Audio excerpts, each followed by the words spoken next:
யூதர்களின் வரலாற்றில் மோசேயை விட பெரிய தீர்க்கதரிசி யாரும் இல்லை.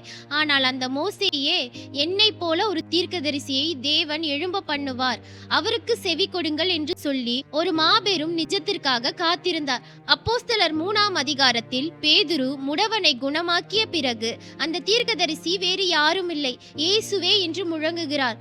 மோசேயின் நிழலுக்கும் இயேசுவின் நிஜத்திற்கும் உள்ள தொடர்பு என்ன? அந்த தீர்க்கதரிசியை புறக்கணித்தால் என்ன நடக்கும்? உபாகமம் 18:15 மோசே சொன்ன வார்த்தைகளை வேத அறிஞர்கள் ஒரு மாபெரும் தீர்க்கதரிசத்தின் நிழலாக, டைபாலஜிக்கல் ப்ராஃபஸியாக பார்க்கிறார்கள்.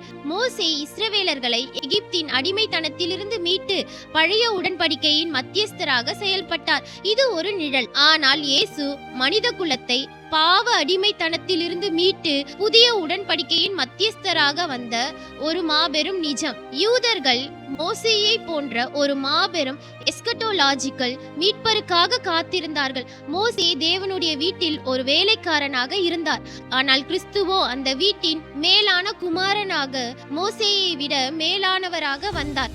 இங்கே பேதுரு உபாகமம் 18:19 மற்றும் லேவியராகமம் 23:29 ஆகிய 2 வசனங்களையும் ஒன்றாக இணைத்து பேட்ச்வொர்க் சைட்டேஷன் ஒரு ஆழமான எச்சரிக்கையை முன்வைக்கிறார். அந்த தீர்க்கதரிசிக்கு செவி கொடாதவன் எவனோ அவன் ஜனத்தில் இராதபடி முற்றிலும் அழிக்கப்படுவான் என்று எச்சரிக்கிறார். பழைய ஏற்பாட்டில் பாவ நிவாரண நாளை அட்டோன்மெண்ட் புறக்கணிப்பவன் இஸ்ரவேலில் இருந்து தள்ளப்படுவான். அதே போல புதிய ஏற்பாட்டில் மெய்யான பாவ நிவாரண பலியாக தீர்க்கதரிசியாகவும் வந்த இயேசுவை புறக்கணிப்பது தேவனுடைய மீட்பின் திட்டத்தையே நிராகரிப்பதற்கு சமம்.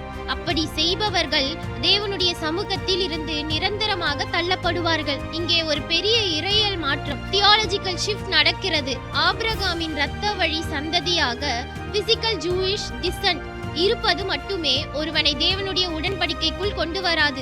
புதிய மோசேவாகிய இயேசுவிடம் திரும்பும் உண்மையான மனந்திரும்புதல் மெத்தனோயா மட்டுமே ஒருவனை புதிய உடன்படிக்கைக்குள், கவனன்ட் கம்யூனிட்டிக்குள் இணைக்கும். பழைய ஏற்பாட்டு இஸ்ரவேலர்கள் மோசேயை புறக்கணித்தார்கள். அதே போல முதல் நூற்றாண்டு யூதர்களும் இயேசுவை புறக்கணித்தார்கள்.